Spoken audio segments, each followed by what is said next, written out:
Welcome, everyone, to HealingXJWS.com radio. I'm your host, Nathan Beckman, and your co-host, Augustin Estacio. How you doing, Gus?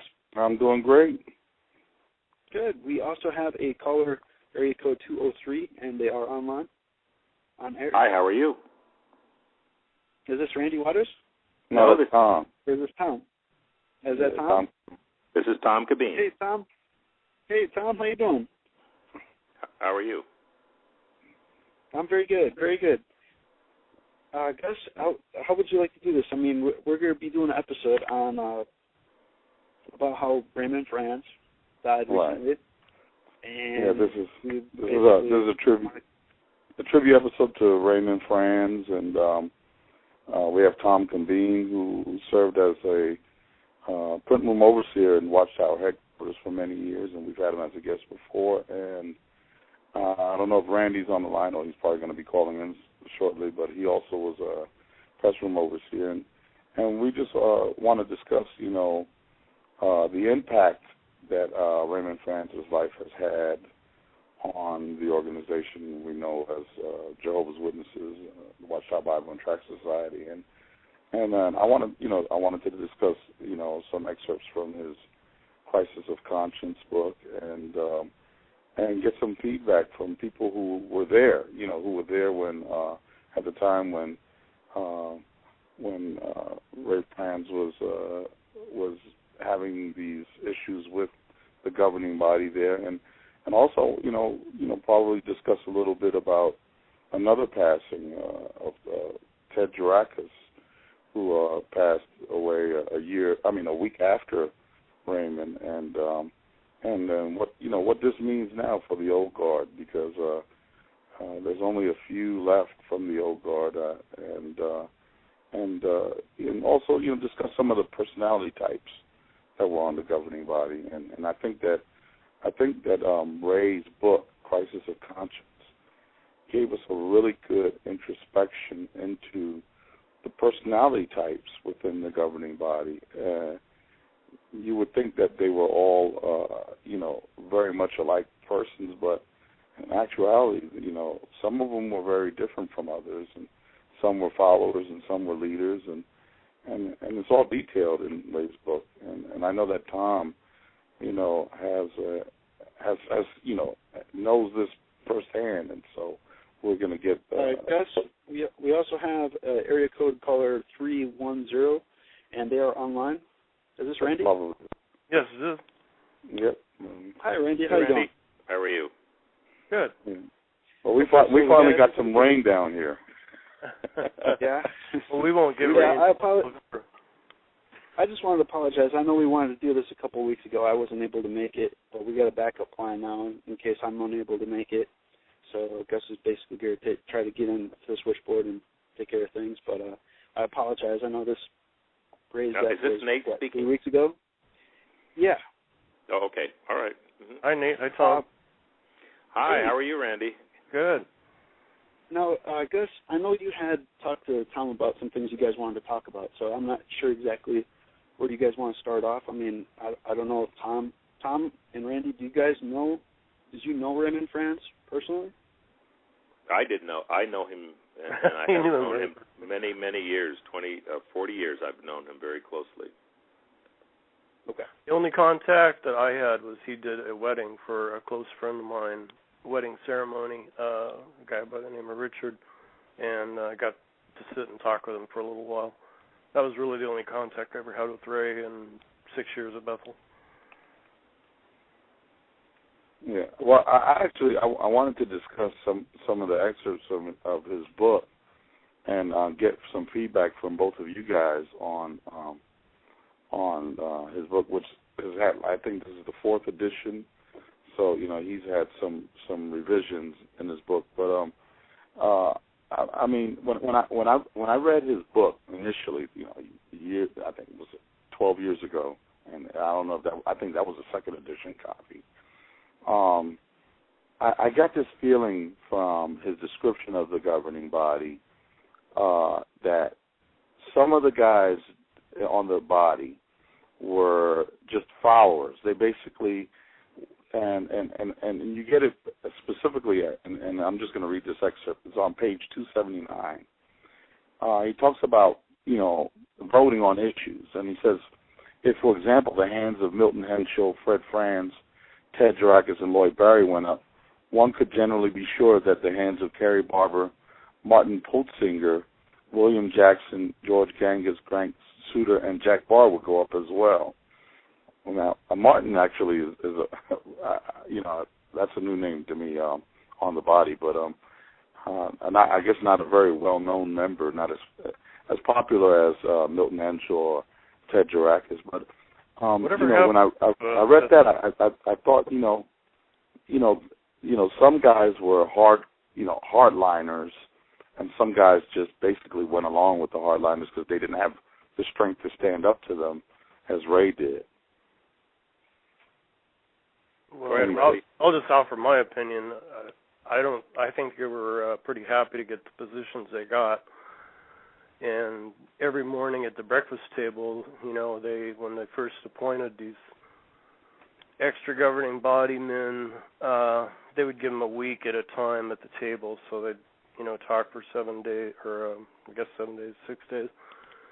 And each one would basically just toe the line of the old school, and they had to prove themselves, and it was obvious that some were more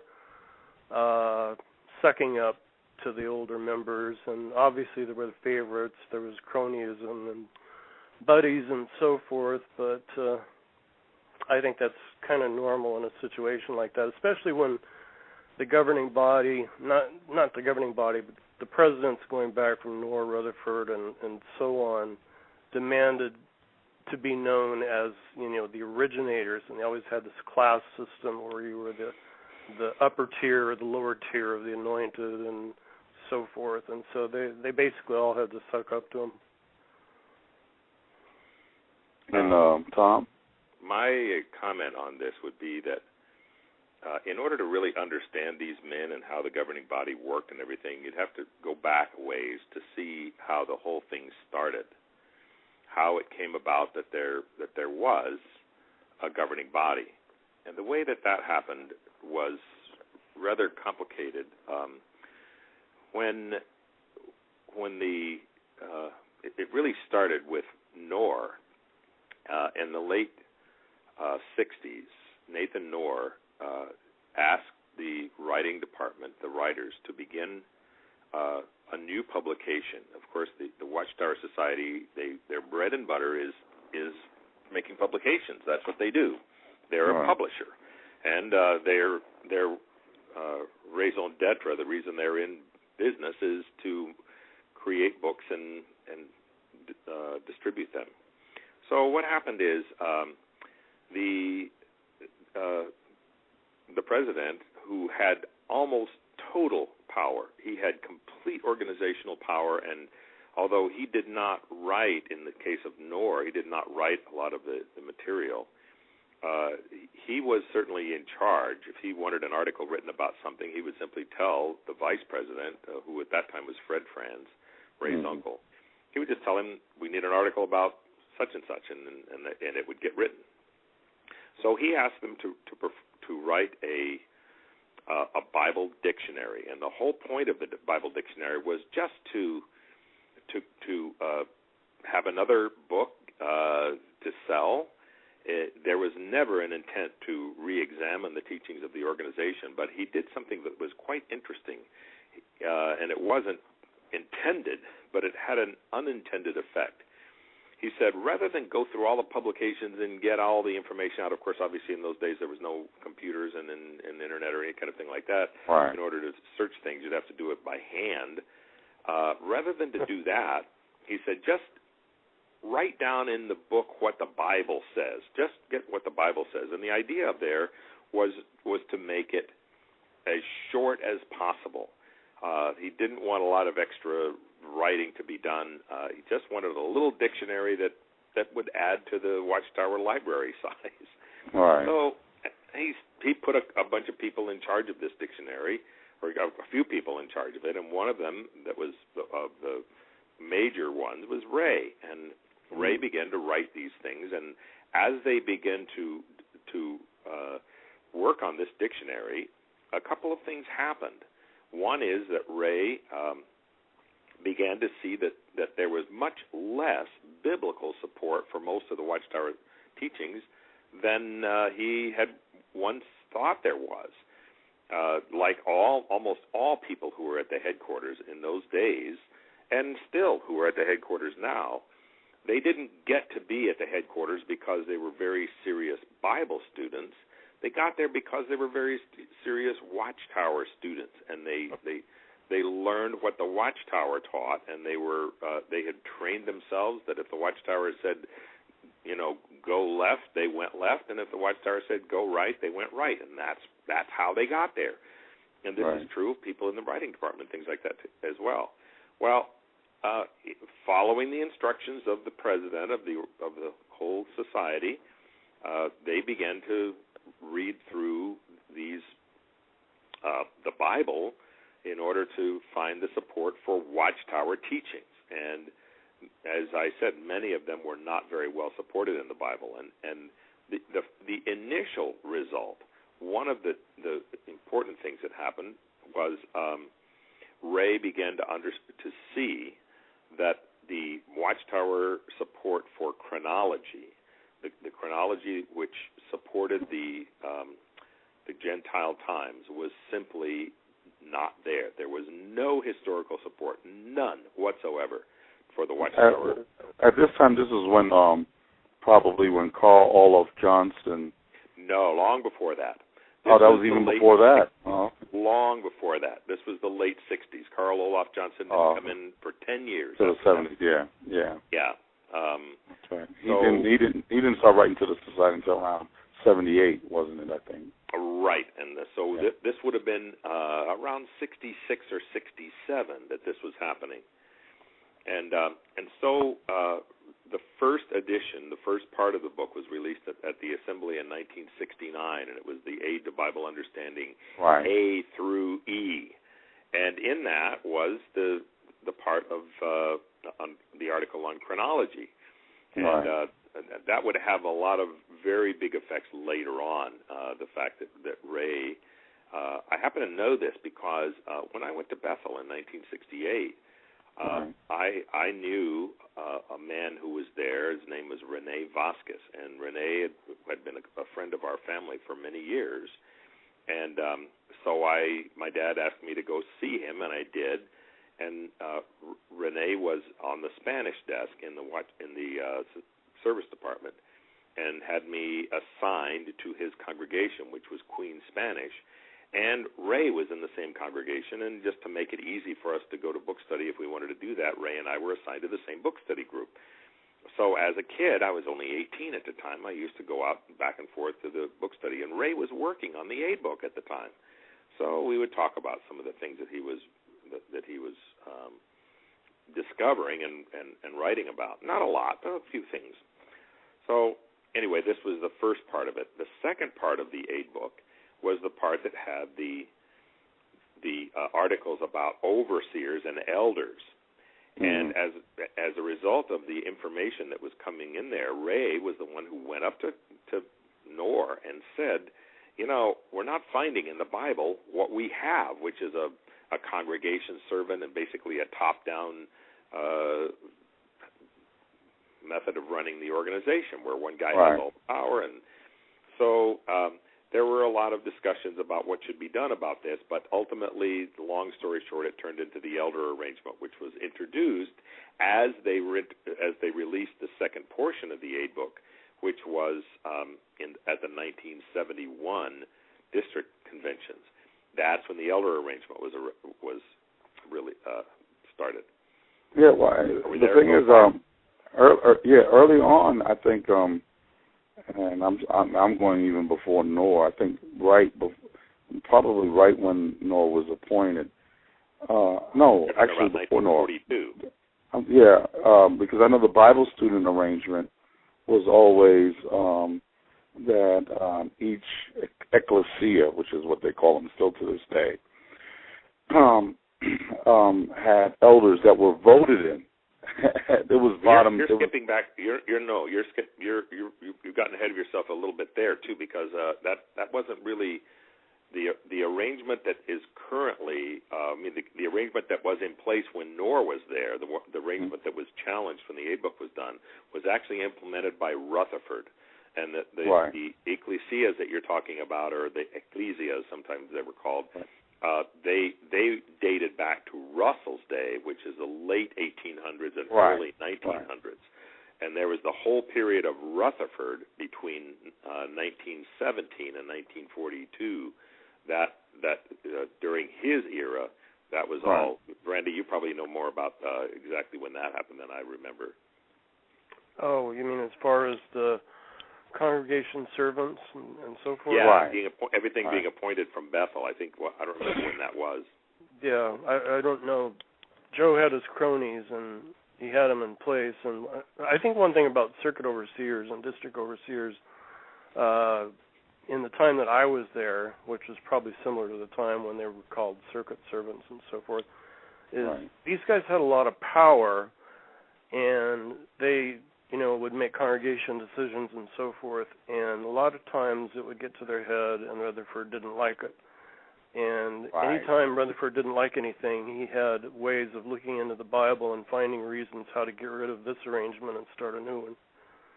And this is the same type of political thing. It's just a business decision where we have reasons that we're going to do this that sound nice, but in effect they just want to get rid of some people and add others. And, you know what, and that brings up the other thing I wanted to discuss, which was in Ray's book.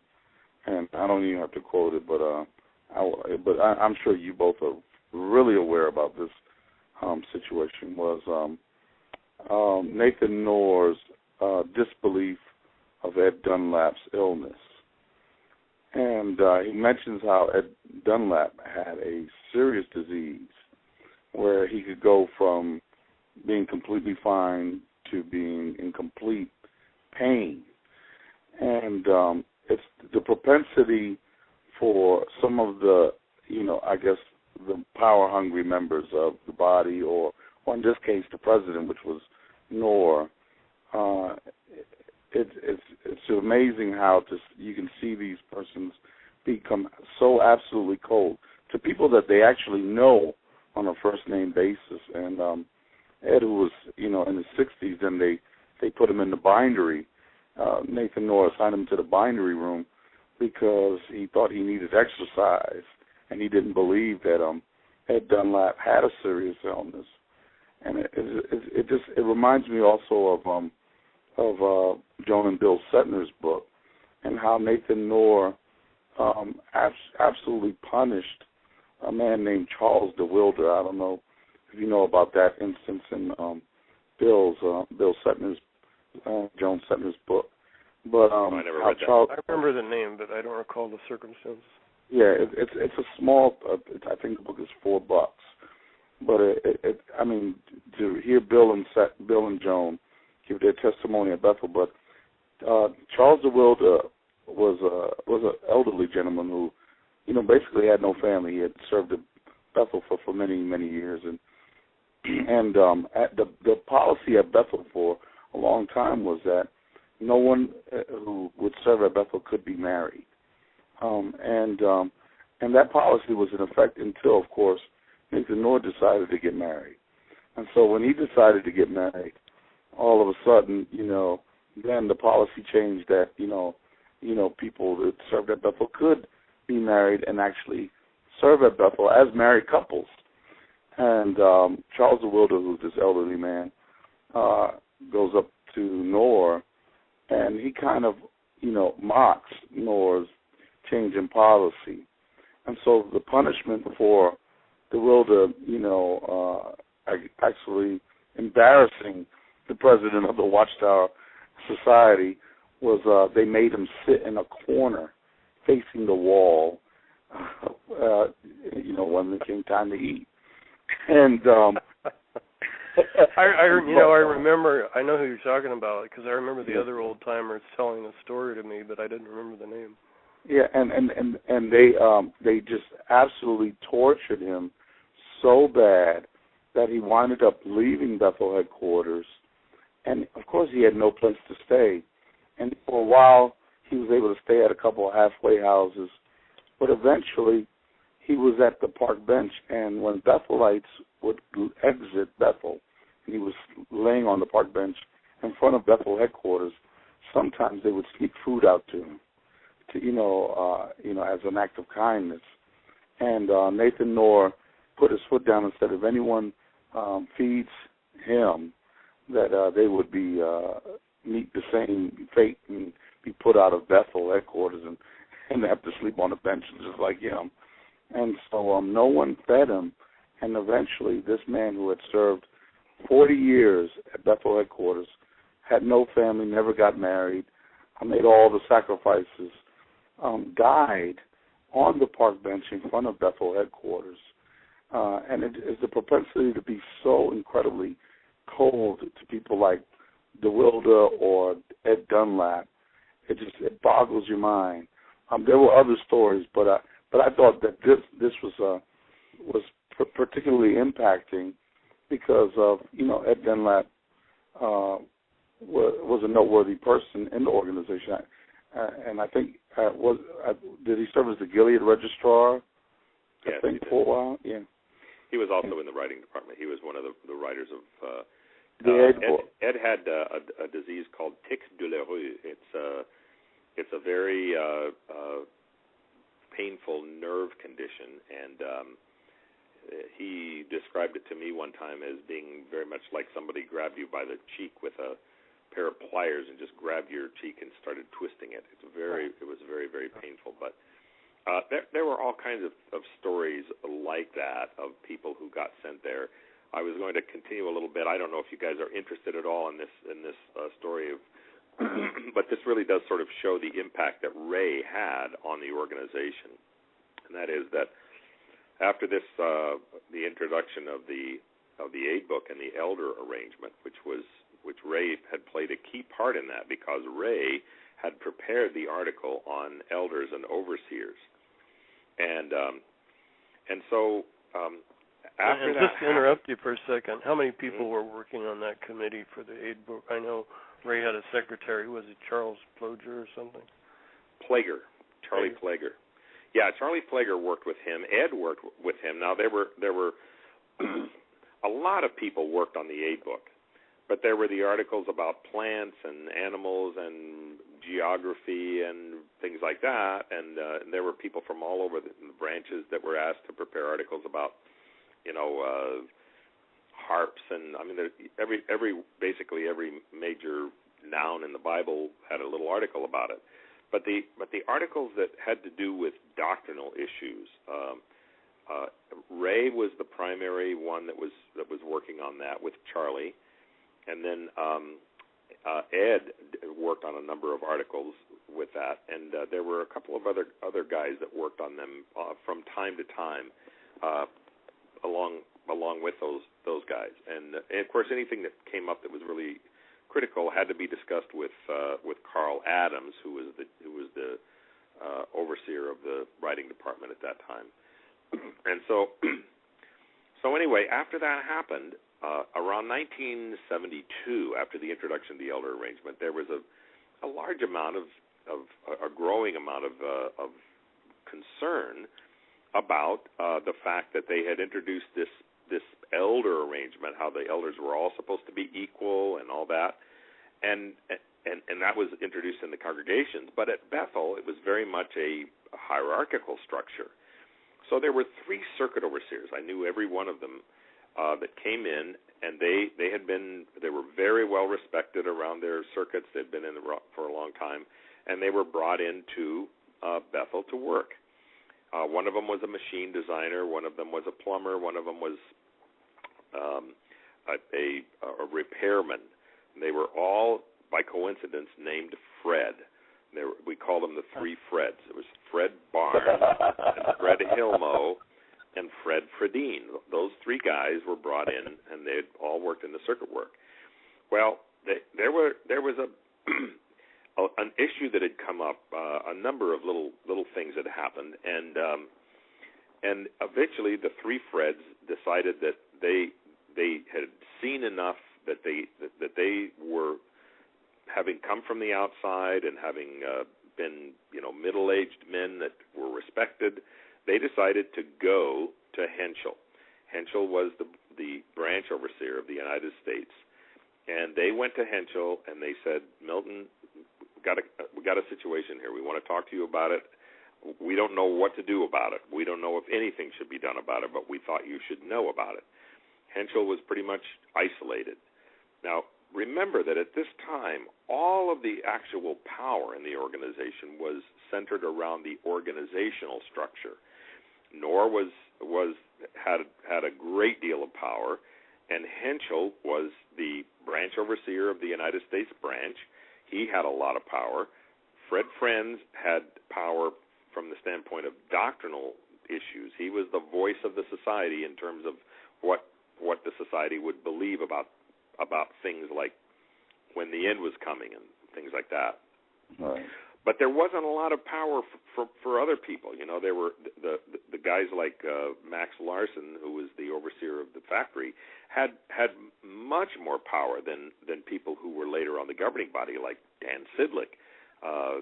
These guys had the power to run the organization. And again, it was organizational power. That's all it was. But organizational power in a religion in which the organization is everything, organization is a big deal. Wow. And so these guys went to Henschel, and Henschel talked to them, and they decided. Henschel says, "Well, I'll go, and I'm willing to tell Knorr about this." But he said, "We'll either have he could react in one of two ways. He could react very well to it, and he could say, yeah, this is right, we should make some changes here, or he could react very poorly to it." So they said, well, we'll leave it in God's hands, or whatever it is, we'll do it. So Henschel went to Knorr and told him about it, and Knorr said, okay, what we're going to do is we're going to have a big meeting. That's what we're going to have. We're going to have a meeting, and this meeting was held on a Thursday in September of 1972, I think.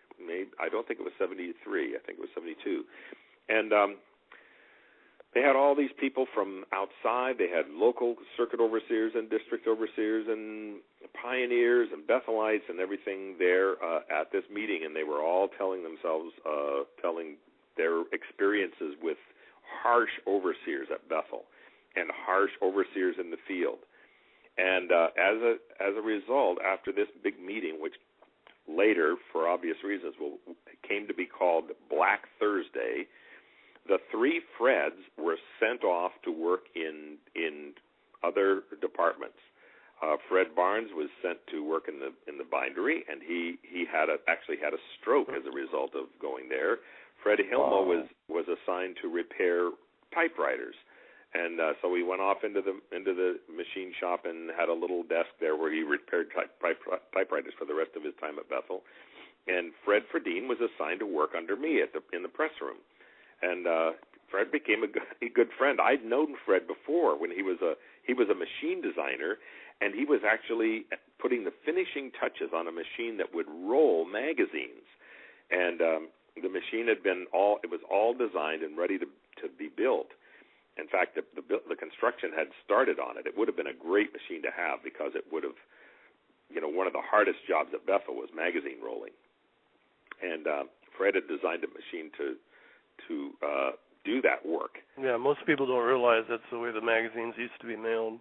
Right, they were rolled in big rolls, and then they were, it was a killer job. So he had designed this machine, and when this happened after Black Thursday, they took the plans and put them away in a drawer, and that was the end of the machine. And Freddie was sent to work in the press room, and that's where he was working when I left. So that was the end of the magazine rolling machines. Oh boy, and he used to gripe all the time. I think he was once a circuit overseer too, wasn't he? All three of them were. All three of them were, okay. All three of them were circuit overseers, right. That was an amazing thing to me because I almost every day in the press room had to listen to Fred gripe about the governing body and this and that. And absolutely. We called him a BA. We called him a BA, but then when this incident with Ray happened, boy, he changed his tune immediately. Yeah, BA meaning a bad attitude. That's what we called the people at Bethel. People had a bad attitude. BAs. We were BAs in the end. So it's like the local what do we call them, JWs? We call them WWs. You know what a WW is, right? No. Worldly Witness. Oh, Worldly Witness. I hadn't heard of that. So now we are in this story. What happened then is that as a result of this, there came to be growing discontent among the people at Bethel, and because of what had happened at this the appointing of committees the appointing of elders in the congregations, in order to be consistent, back at the time that they had introduced the aid book in 1971, they also appointed a governing body. Now, there had never been a governing body. They claimed that there was a governing body, but all there really was the board of directors of the Pennsylvania Corporation. That's the one in which Watchtower is spelled as two different words. The Watchtower Bible and Tract Society of Pennsylvania. The directors of the Pennsylvania Corporation, most of them, with a couple of exceptions, Ray was one of them, they were the ones who became the governing body. Well, these guys had been rubber stamp guys from the very beginning. They had no power. They were basically members of a board that had no ability to do anything. They were there for legal reasons only. They had no ability to go into the president of the Watchtower Society and say, hey, I'd like to see an article come out about this or that. And they would not even have thought of doing something like that. Lyman Swingle was an ink maker. He didn't know anything about that stuff. And so all of these guys, Charlie Feckle was a farmer. Jack Barr worked as a farmer. Charlie Feckle worked in the factory. That's what he did. So almost none of these guys, George Gangus worked in the kitchen. They didn't have any kind of organizational experience. They didn't have any kind of spiritual experience. The only qualifications they had to be on the governing body was the fact that they had been members of the board of directors of the Watchtower Society, and they were appointed to the board only because they were so they had been at Bethel for a long time, and they were known to be people who would never argue with the president. So the very fact that they were put on the board for that reason meant that once they became members of the governing body, that's why some of those guys were like rubber stamp guys. Now, when they brought in people from the outside, guys like Barry, who had been the branch overseer in Japan, they were used to having organizational power, and so they would bring up things. And Ted Jarris, that's the way that name is pronounced. Okay, Jarris. Jarris had been a branch overseer in Australia. And these guys had power. They knew how to use power. So when they came onto the governing body, they were different from Charlie Feckle, who had never had any. The only authority he'd had is over a broom and dustpan. These guys knew nothing. I mean, honestly, Schroeder was an exception too, wasn't he? Yeah, Schroeder used to be the registrar of Gilead, and he lost that position because he and Charlotte had a son, Judah Ben, and when he did that, that was when the Gilead school was at Kingdom Farm in Ithaca, New York. He left the farm and moved locally right there next to Ithaca while he was raising his son, and was still a teacher there. And then later he was invited back to Bethel, but he had a lot of influence in a more spiritual way because he had been one of the lead teachers of the Gilead school and the registrar. And Ed Dunlap took over for him when he was moved away. I mean, when Judah Ben was born. That was Plus he had a real education, right, compared to the others. Didn't he go to college? I don't know how much college he had, but he was a more educated guy because of the fact that he was a teacher. I wasn't a professor in the PhD sense, but he was a teacher at the Gilead school and respected for that. People loved him all over the place. My dad went to Kingdom Ministry School in 1960 and met Bert Schroeder, and he came back thinking that he was probably the smartest guy that ever lived. He just worshipped him practically. And he was I liked Bert. He probably was the smartest of the governing body when I was there. Yeah, exactly. But a guy like George Gangas, are you kidding? This guy knew,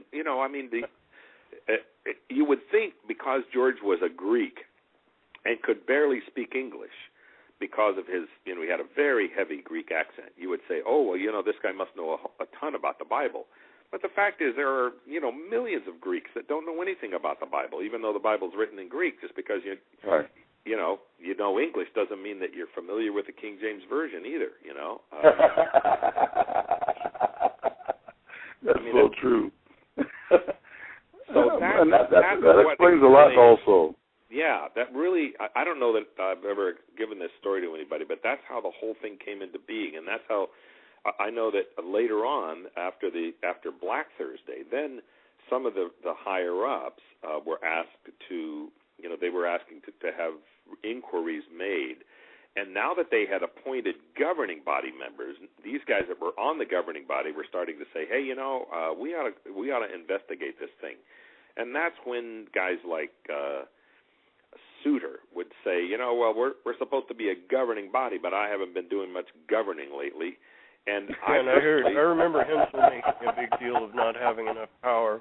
Yeah. And I don't know if it was just in the Bethel Elder meetings or what, but Henschel made it a big point of power. What power? They were actually complaining about it because they didn't really have any power. All the power was invested in the office of the president, and that just meant that NHK did whatever he wanted. And in fact, I was invited. I was one of three other Bethelites who were invited along with the governing body to discuss this matter. It was myself and Fred Mays and John Bechtel.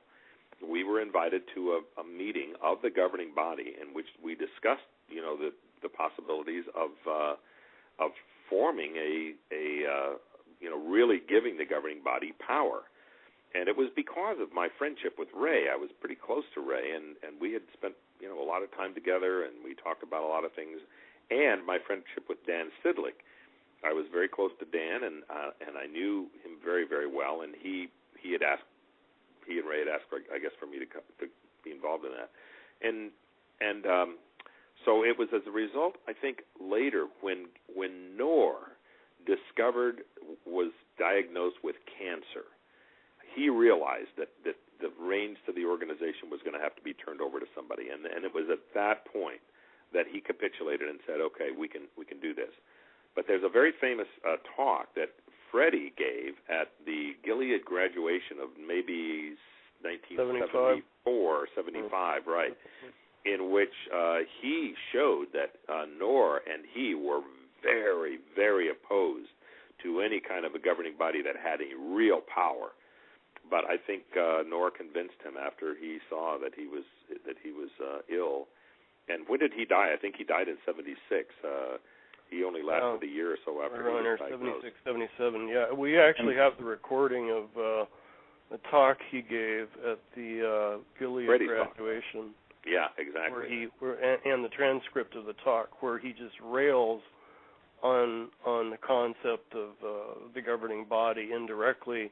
But he makes it a point that we've always done things this way from the top down. He was Noor's man, and he was supporting Noor. Absolutely. Was it possible that the reason why he really railed against it because he knew he was next in line to be the president, and he didn't want other people having any kind of power other than himself? I kind of doubt it. He didn't seem to want power. Yeah, he did. He was a kind of a strange bird. He's eccentric.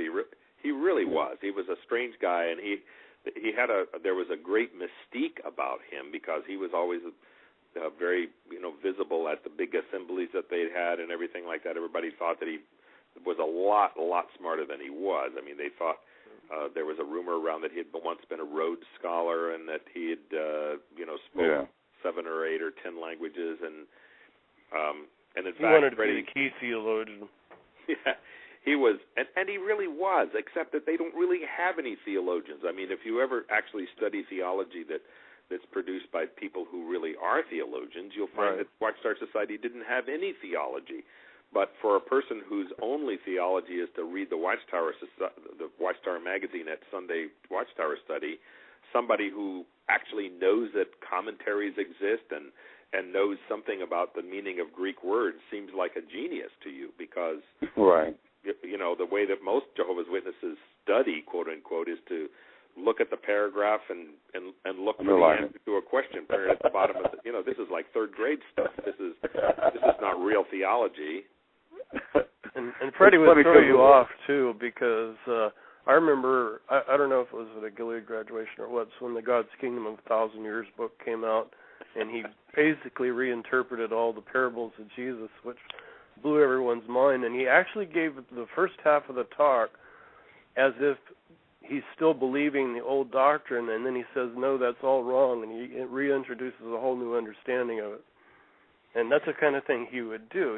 He would captivate you with these odd little tricks that he would do. And then he would throw a monkey wrench in it. He would do it to anything, and he resented the new governing body. I remember when Dan Sidlick made a suggestion, this was probably 78 or 79, that we should all come to the table in the morning dressed like we were going to meetings. And that went over like a lead balloon. And the next week, you know, every governing body member was a table head, and you had to go down in the morning and be at the head of the table. And for the whole next week, he dressed in a T-shirt, and one of the T-shirts he used said, "Where in the hell is McCook, Nebraska?" And it was an old ratty-looking T-shirt. And this is this is the vice president, you know, of the governing body. But this is it was like thumbing his nose up to Sidlick. Anyone who thought they had any power were nothing compared to him and Noor. Yeah, because he was the oracle. Well, that was something that someone had said in one of the meetings that they had. That Freddie, it was actually said by Carl Klein. Carl Klein. This was during the discussions about whether they should have a governing body or whether the governing body should be divided into committees that had real power. And that was a very great struggle for them, how to divide power up and how people should do things. And it was kind of crazy after the beginning of the governing body committees, because of the fact that all of these guys for all of this time hadn't had any power. I mean, it really reminds me, looking back at it, is kind of what happened after the Obama with a Democratic Congress came in. It was like all the things they've been waiting to do for all these years. It's like, you know, we've got to get these things done now while we've got the majority in Congress, you know. So it's really it was a kind of an unusual thing that was happening. It was never repeated again, and most of the quote unquote innovations that they introduced at that time were later undone, because you can't really have, like, even in a congregation, you can't really have a rotating chairmanship. You know, things don't get done. There's no continuity, and it was a mess for a long time. So it was actually almost like a vacant title, being a member of the governing body, much like a person in the congregation who claims to be of the anointed, of the faithful slave. I mean, it's usually some older woman who probably went to a Pentecostal church, and now she is partaking of communion, but she doesn't have anything to do with the writing of the magazines or feeding the sheep. She's not even an elder in our congregation. But her highlight of the year is eating the bread and everybody turns their head and it's over. But don't be mistaken that with a little bit of time, there was certainly power to be available there for the governing body, and the governing body members did increase in power if they were so inclined. And Garrett was a perfect example of that. It took about a couple of years. But then what happened is they brought in newer members of the governing body, is they were kind of treated the same way. Yeah. Well, I mean, the new arrangement now, the members of the governing body probably have more power than they ever had in the past, because now they have broken up into committees. Well, the committees were there from the beginning, from around 1975 that happened. But how the committees would work and who would really have the power, that has increased since then. And other things have happened, and I really haven't followed them in these days. But the many lawsuits that have come against the White Star Society have changed the structure of things. I would imagine, to be honest, my expectation would be that lawyers probably have as much control over Watchtower policy and theology as writers did in the time when Randy and I were there. Right, like you had a lot of conflict between Gene Smalley, who's basically in charge of the whole blood doctrine and determines who gets to live and who gets to die by changing their doctrine every year. So, they're at odds with the attorneys who realize that this is poor public relations, and there's always been this fight going on between them. Now I guess the guys that were more influence on the governing body were guys like Ted. How do you pronounce his last name? Jarrett. Yeah. Yep. Yeah, because they, like you said, they were working in the field as circuit overseers. But the people who had the real power were the ones who had been there the longest and had the most amount of individual responsibility.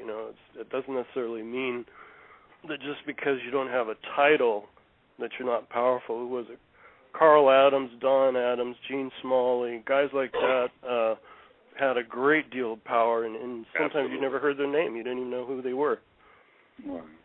Absolutely, but people who were Don Adams is still on. He's on the current body, isn't he? Don Adams he's not on the body. He's not quote unquote anointed. I don't think, unless he started since long after we left. None of the Adams brothers were. There are three Adams brothers. There's Carl Adams, Don Adams, and Joel Adams. Joel was in the service department, and Carl was in the writing department, and Don was in the president's office. Well, I think his name sounds familiar. What they call now the helpers, but Yep. I think Don is the president of one of those corporations. Yeah. And another guy who was a very close friend of mine, Pat LaFranca, is the president of another one, and I don't know who the third one. I don't remember who the third one was. I think it was Jairus was the president of the third one. He certainly isn't now. Now, I wanted to read an excerpt from Ray's book, and I think this particular excerpt, I think it impacted me a lot, and apparently it did Ray too. And it's about, of course, his exit from Bethel and his relationship with Lyman Swingle. But I just let me just read it real quick. He told me a decision had been reached and that I would be notified that afternoon. His remarks gave me reason to believe that some members had pushed strongly for disfellowshipping, and while speaking with me, his face suddenly became very drawn, and he said, "I can't understand how some men think. I fought, oh, how I fought." And then his lips compressed, his shoulders began to heave, and he began to sob openly. I suddenly found myself trying to comfort him, assuring him that it really did not matter that much to me what their decision was, that I simply wanted the matter to come to an end. Since his tears kept coming, I walked away so that he could go on to his rooms. Lyman Swingle, he's one of the persons that you mentioned, I guess, was a farm boy. He worked in the ink room there in the factory. Oh, yeah, the ink room. I'm going to tell you one thing, though, about Lyman. Lyman was a good man. I really liked him very much, and I knew him pretty well. The problem is this, and this is true of all things in life, I believe. There are many difficult decisions that we have to make about things, Now, here Lyman was there. He was a good friend with Ray. Ray and the Swingles were good friends. Crystal was a good woman, his wife, and we, here came this situation in which there was this tremendous a lot of pressure put on him. Yeah, upheaval, and And there were a few people in the on the governing body who really, really disliked Ray, and they wanted to get rid of him. And, I mean, you see this kind of stuff in politics all the time. I mean, recently this whole decision with General McChrystal, you know, here's something where you've got to do something and you say to yourself, man, this is not the best thing to do. But you make difficult decisions, you know. Now with Lyman, Lyman knew what effect this would have on Ray. And he really wanted to not have Ray be disfellowshipped or any of that stuff. And the other guys were pressing for it. And I'm sure he just found it a very difficult thing to be involved in the decision that was going to hurt his friend. And there he was. You know, he couldn't do anything about it. It was decided on, and that was it. Don't you think his personality changed quite a bit after that? Lyman seemed to be bitter after this whole thing, and you know, he had to basically turn in Ray or side with the rest of the governing body. But it just seemed like his spirit became bitter. Yeah, it was a very. I mean, I believe that the entire way of Bethel changed after that event. Exactly. Bethel was never the same as what it was when Randy and I were there. I enjoyed it. I thought it was fun. It was great. We had a ball together. We worked hard. We did things, and you know, we were somewhat irreverent about things, but I think we really cared about what was true and what was right, and we stuck up for one another and things like that. But after we left, I mean, it was like Nazi Germany. It was just everything. You know, people were turning in their friends, and they were doing things that were just very surprising to see. I just couldn't believe it. You know, there was a guy there that was a district overseer, and he'd come in. He's very well known there right now, but he and his wife had been really good friends of ours, and they had always tried to show everybody how close they were to Ray. You know, he was in the Spanish work, and he used to sit at the next table over from us, and he would tell me loudly sometimes at the table how much, you know, we had Ray and Cynthia over last night, and we had a good meal, and blah, blah, blah. Well, as soon as Ray started to get in trouble, not only did this guy never talk to me again, but one time his wife was on the elevator with me, and it was just the two of us on the elevator. And I had known her, I knew her very, very well for a long time. She turned her back on me and would not even look at me because she knew what was at stake, that things, you know, this kind of thing happened all through Bethel. There were the friendliness and everything that existed among people. It just changed overnight. Almost overnight. It was scary. It was really, really scary. That's just sad that people that you know your whole life, I mean, they know you and can shut you off. And I mean, Scripture says you will know them by the love they have amongst themselves. And it's no truer than at those difficult times to see that people that you know all your life, they know you personally, and they just will turn on you at a dime. It's real sad. Yeah. It was especially sad there because of the type of community we had. You know, it was basically a commune, and everyone was very close. Your friendships are typically much closer than anyone's on the outside because you all believed the same thing. And I honestly believe that they trusted the Bethelites, especially the Bethel elders, more than the circuit overseers because they wouldn't go rogue. They knew exactly what Bethel wanted them to say and feel and believe and do because they were rubbing shoulders with them every day, but they couldn't trust these guys out in California or Texas or whatever. And so it was a very tight-knit community. Everyone kind of knew how each other thought if you were there for a while. Right, exactly. And I remember one of my friends had left Bethel and left, or he lived in Northern California, and he called me and says, Tom, I hear some stuff coming out of Bethel. What's going on? And I said, well, listen, I can't talk to you here. We'll have to make arrangements for me to talk to you on our phone outside Bethel, because the guy says, are you kidding me? You're telling me that this is something you can't even talk about here? How is this possible? He just didn't believe it. I said, listen, people are getting this fellowship just for, looking the wrong way. And he said, Tom, tell me this isn't true. This can't possibly be. So, but it was. That's the way it was. There's certain times when the organization, and when I say the organization, we're talking about, of course, the leadership, does things that really does grasp the attention of the common Jehovah's Witness, and makes them think, boy, is this really the truth? I mean, look at the way we're acting here. Look at the way we're behaving.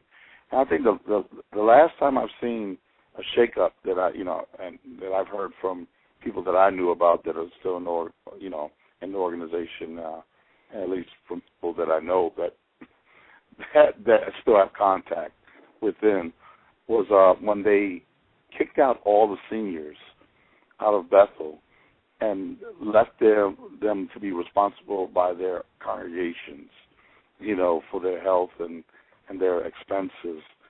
And people, I mean, I've heard elders. When was that? When did this happen? Oh, this happened. How long did this happen, Randy? About 2 years ago. I'm not sure. Are you talking about people that they asked to leave Bethel and go make them elders or something like a circuit overseer in the local congregations? Well, no. A lot of the elderly that have been working in Bethel for years.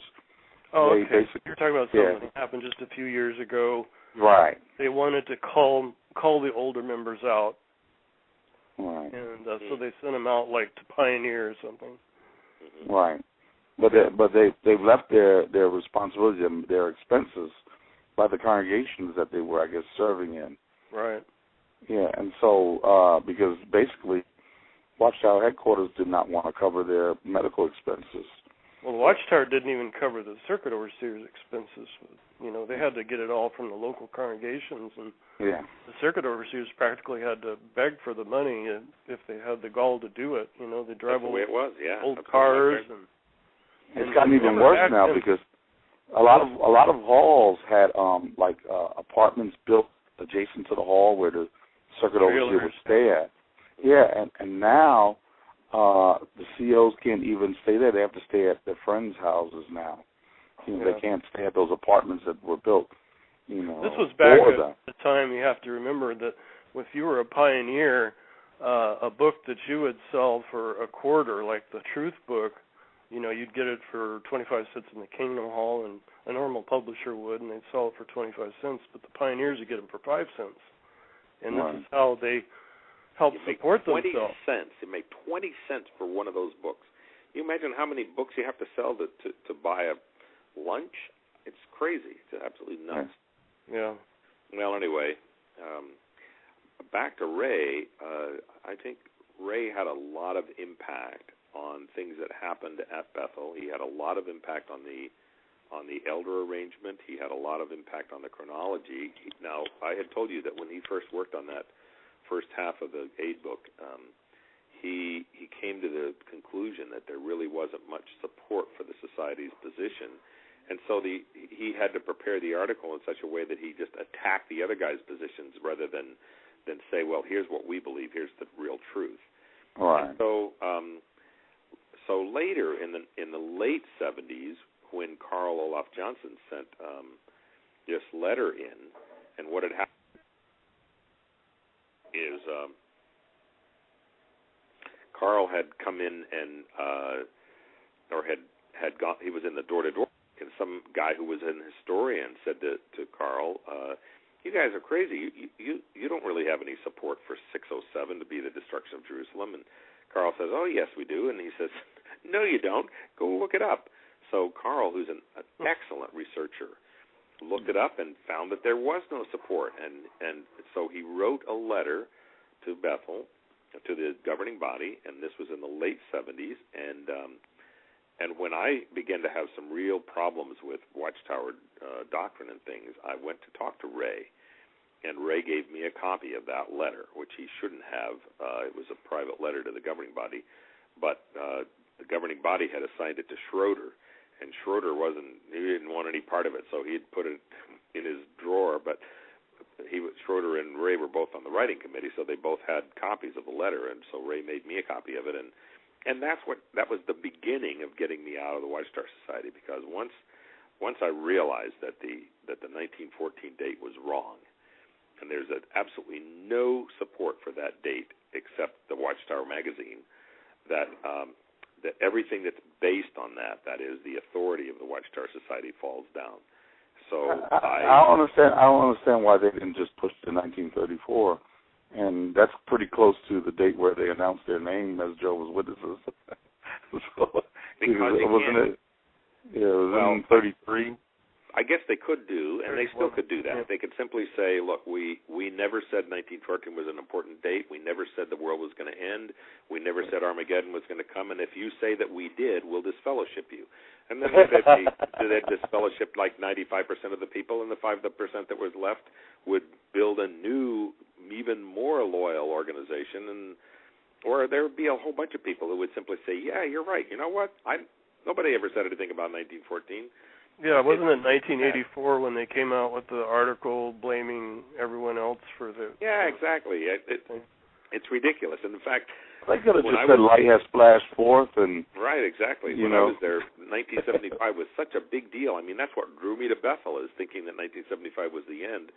And then, right now, if you were to ask an average witness that comes to your door, they would not even... They've never heard of 1975.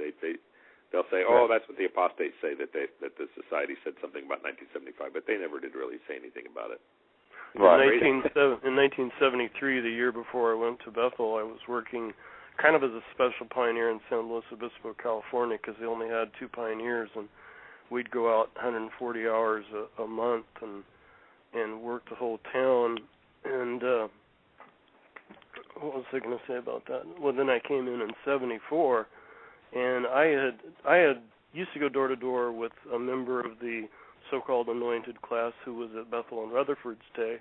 His name was Guido Fulgenti, and he used to tell me all about Rutherford and the type of person he was, and got a lot of stories from that guy. But he believed for sure, without a doubt, that the end was going to be in 74, not 75, which was... most witnesses don't realize that there was a question of whether it would be 74 or 75. But he was convinced, and he had been at Bethel and served under Rutherford. Of course, it probably didn't help also that at the same time, I forgot the name of the group, the Plain Truth magazine was also highlighting 1975. Yeah, that was Armstrong and the Worldwide Church of God. Yeah, the Worldwide Church of God. Mm-hmm. Yeah, so I'm sure that added to that.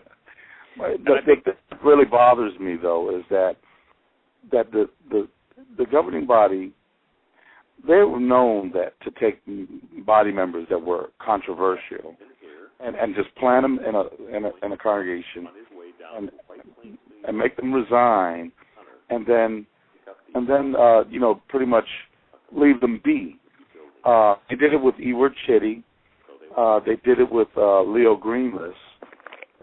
And these guys were in controversy, which was far worse than what Ray was doing. Of course, these men were deviants, were involved in accusations of pedophilia and homosexuality. And so what they basically did was just plop them away from Brooklyn. You never heard anything about no big deal about their resignation or them not serving at Bethel. They were just kind of faded into, They sequestered away a lot of people. If they didn't commit a really bad sin, they kept them at Bethel. They just stuck them back in a bindery or something. They could have done that with Ray, and because what Leo and what Chitty did which was far worse and could bring really severe repercussions if anyone really sued. But instead, they just plopped them away. They didn't even serve as elders in those congregations. They just faded away into nothingness. And they could have done that with Ray. They didn't have to disfellowship him, but they chose to do that. And yet these two other former members of the governing body had accusations which were, illegal. But those accusations weren't nearly as open and public as what had happened with Ray. And the problem is, you see, that Ray was very, very popular among people. People really did like Ray's teachings, and a lot of people, even at Bethel, thought that Ray would be, take over for Freddie when Freddie died. Right. But this whole thing sort of came. They didn't expect that Ray would be as tenacious and hanging on to what he saw as the truth as they were. They figured that he would just knuckle under and go with the society, but he didn't, and that was surprising to them. And for several of them, they were so angry with him, Carl Klein in particular, that there was nothing to be done except get this guy out of the organization, punish him as much as possible. And if Ray, I bet you if Ray would have had a very charismatic personality, if he'd have been outgoing like Schroeder or some of these guys, and wouldn't have happened, but he was the one to pick on because he was the quiet type that wasn't seeking power, and so he's a good target for the ones that were seeking power. Yeah. Well, I think our show is, I think we've gone past the hour, but I just wanted to say, I have a friend who served at Bethel, and he was an elder, and he left, and I think he said something that was pretty profound. For an organization that produces books upon books, every year a new book, Ray wrote books that will forever impact the organization. That's amazing. Just 2 books that are bringing many people, into autonomy, at least into liberty, with realizing that they don't have to follow a bunch of men, and leading people to be, have some form of liberty and think for themselves for a change. And it's a powerful impact that Ray's books have had. These 2 books on an organization that have written thousands. I think that the biggest thing that Ray did was the book Crisis of Conscience. I think Crisis of Conscience really did, in just telling his own personal story, really did open up the Watchtower Society in a way that it had never been opened before, and a lot of people who were interested were able to see it in a way that they would never have been able to see it if someone of his stature in the organization had left and written that book. The second book, In Search of Christian Freedom, I think has had less impact on people because it attempts to actually address more theological issues than simply telling the story of his own departure from Bethel and his own crisis of conscience, which I think was a very important thing. That is that to show the organization for what it was. The second book doesn't do as much of that.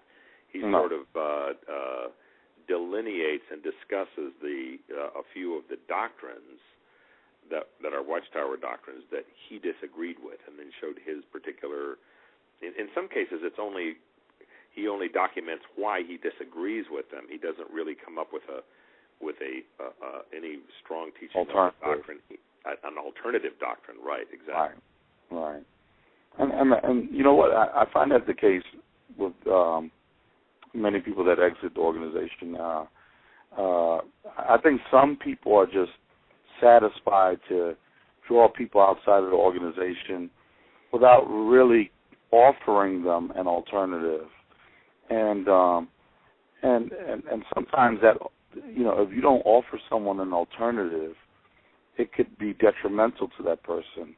I've often said, and I love my mother, and she's a Jehovah's Witness, but if she was truly, truly happy as a Jehovah's Witness, I'd rather her be a happy Jehovah's Witness than a person that has come out of the Jehovah's Witnesses and is absolutely miserable and just content to bring people out into her misery. And that happens often sometimes with some who exit. Some become a vast majority of Jehovah's Witnesses lose any. I think they lose any trust in religion in general.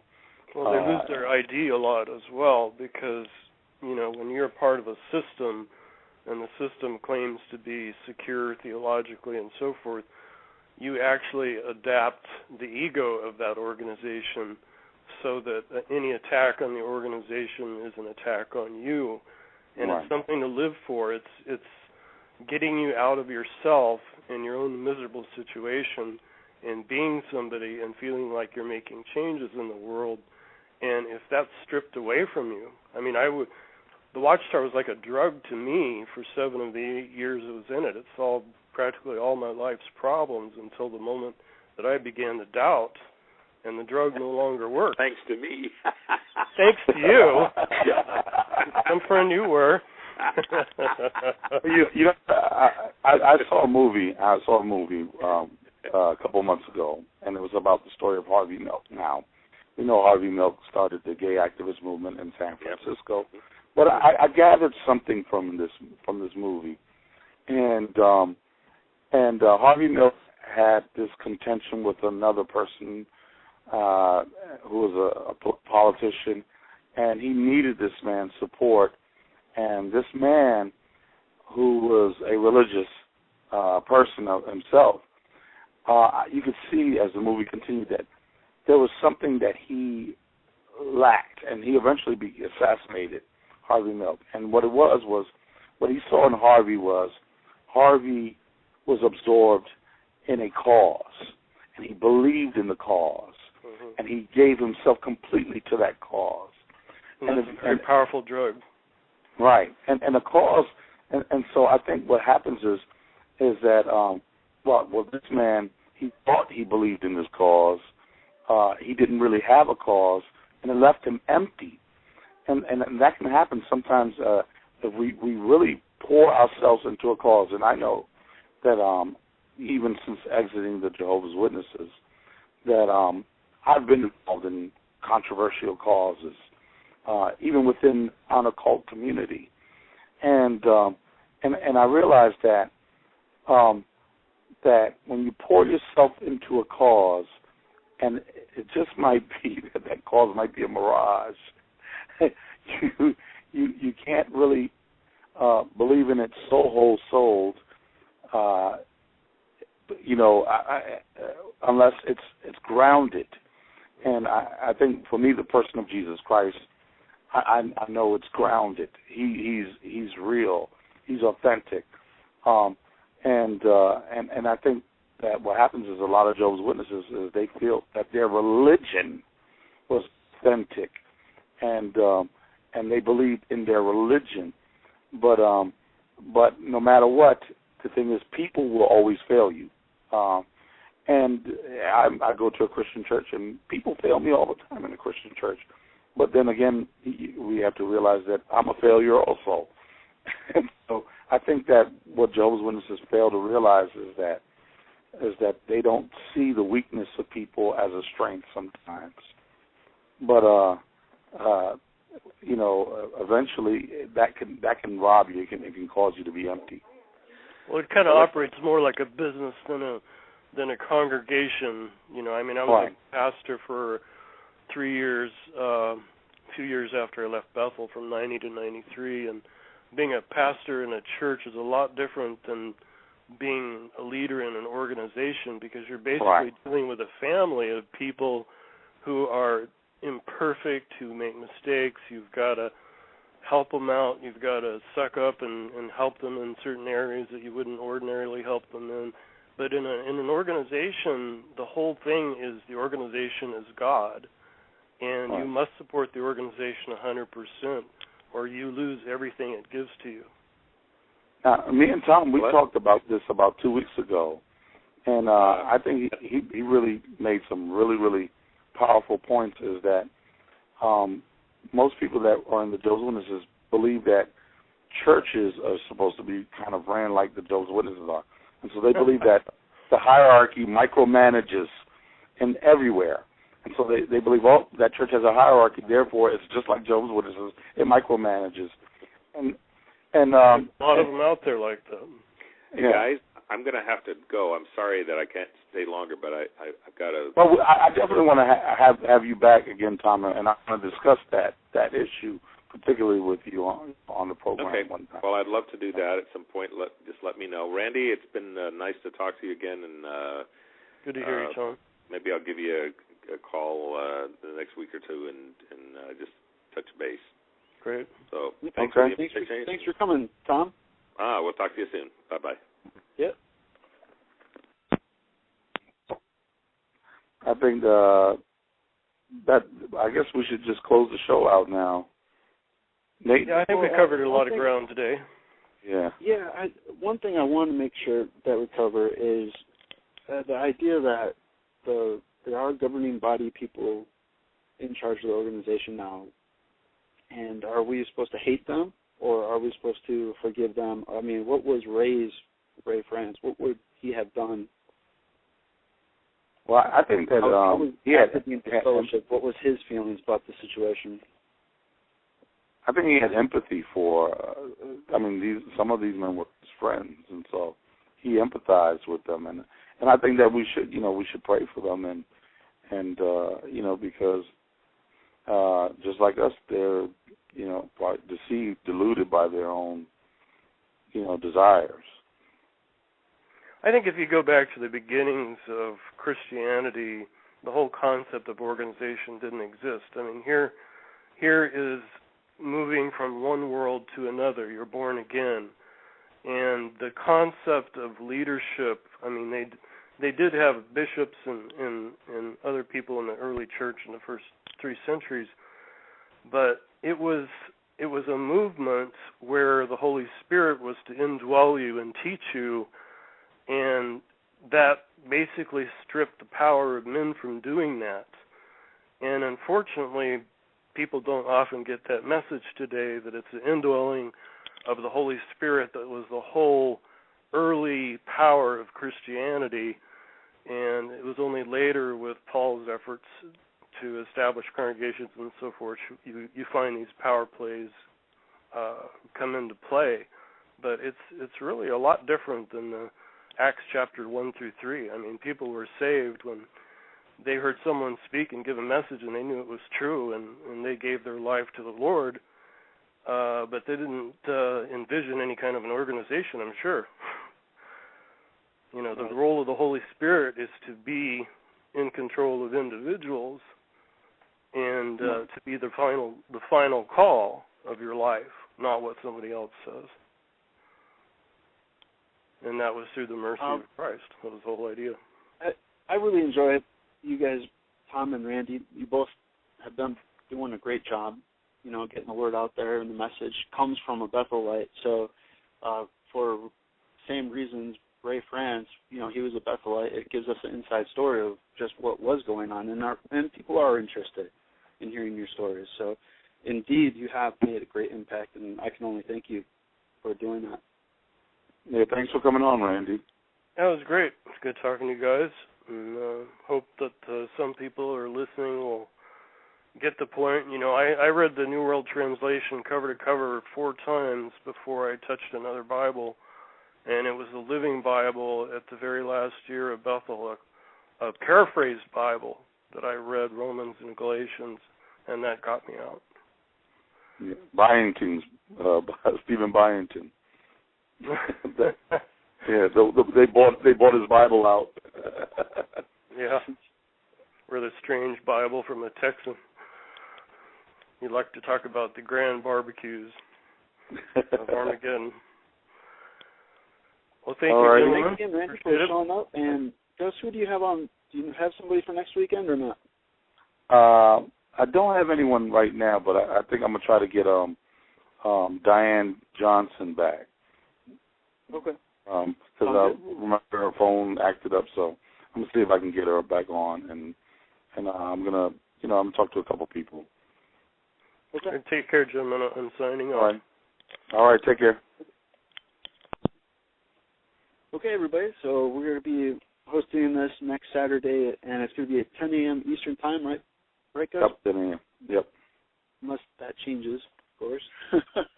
Okay. So, everybody, God bless. Take care. Take care.